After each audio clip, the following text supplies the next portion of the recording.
ধুলাই পড়ে মূর্তির নামে ভাস্কর্যের নামে মূর্তি স্থাপনের প্রতিবাদে তৌহিদি জনতা ঐক্য পরিষদ আয়োজিত আজকে এই গণসমাবেশে সভাপতির বক্তব্য রাখবেন এদেশের কোটি কোটি তরুণ এবং যুব সমাজের অহংকার ইসলামী আন্দোলন বাংলাদেশের সিনিয়র নায়েব আমির রাজপথের লড়াকু সৈনিক সংগ্রামী জননেতা হযরত মাওলানা মুফতি সৈয়দ মোহাম্মদ ফয়জুল করিম শাইখ চরমনাই বক্তব্য রাখবেন। নারে তাকবীর, নারে তাকবীর।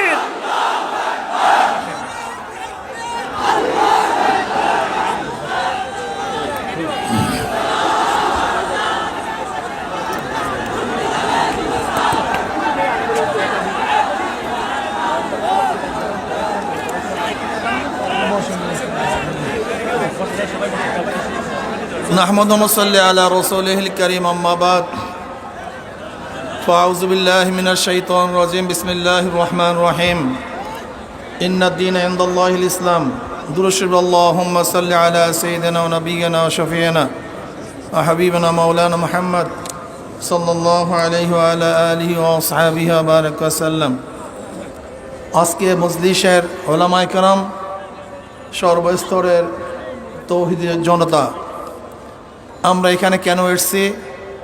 ভাস্কর্যের নামে যে মূর্তি স্থাপনের চক্রান্ত চলতেছে, আমরা তৌহিদি ঐক্যবদ্ধভাবে সেই চক্রান্তকে রুখে দেব। আমরা সেখানে মূর্তি হতে দেব না। এই ব্যাপারে আমরা সবাই একমত। আমরা কারা কারা একমত দুই হাত তুলে প্রশাসনকে বলবো, আপনারা দেখেন এটা একটা সমর্থন, এটা একটা সমর্থন। আমরা কেউ ওখানে মূর্তি হতে দেব না। হাত নামাই দেখেন, যদি মাস পিপুলের ভোট অনুযায়ী সরকার গঠন হতে পারে, তাই মাস পিপুলের রায় অনুযায়ী সিদ্ধান্ত কেন হবে না? মাস পিপুল রায় দিয়েছে ওখানে মূর্তি হবে না। যদিও আমাদের গাজী সাহেব বলেছিলেন রিক্সাওয়ালাদের মাথার ঘাম পায়ে ফেলা টাকা দিয়ে আমরা অযথা কোনো কাজ করতে চাই না।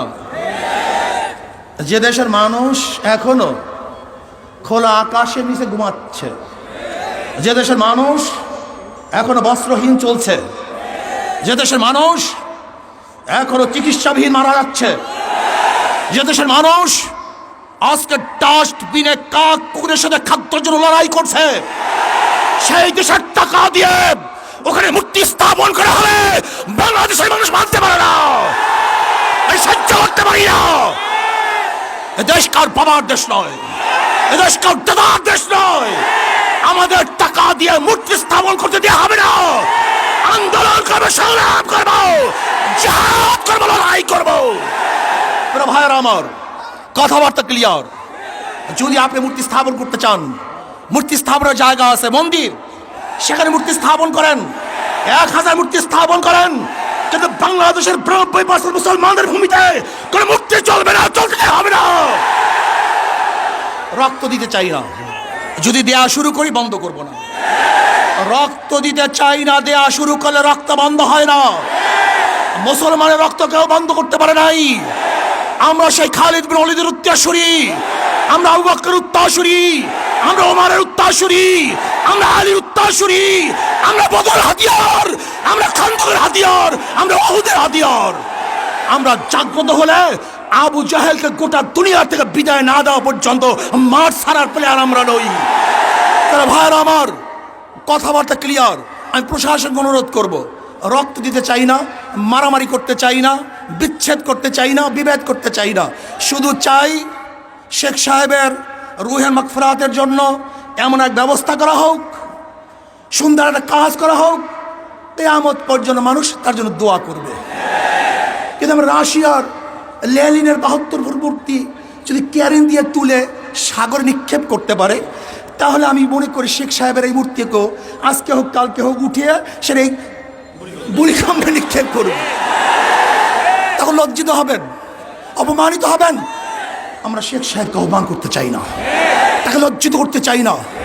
তার মাথার মধ্যে পাখিতে কাকে পায়খানা করবে তা আমরা দেখতে চাই না। কোন জায়গায় মূর্তি স্থাপন করতে চান? দুই পাশে মসজিদ, ডানেও মসজিদ, বামেও মসজিদ। যেখানে আল্লাহু আকবার ধ্বনি হবে, যেখানে আশহাদু আল্লা ইলাহা ইল্লাল্লাহ পড়া হবে, সেখানে নেমেই মূর্তি দেখবে, এটা আমরা দেখতে চাই না। স্পষ্ট কথা, ঢাকা শহরে ধুলাই পড়ে কাউর ভাস্কর্যের নামে মূর্তি স্থাপন করতে দেয়া হবে না। যদি লড়াই করতে হয়, লড়াইতে সবাই রাজি আছেন ইনশাআল্লাহ? কে কে আছেন? নারায়ে তাকবীর, নারায়ে তাকবীর। পুরো ভাইরা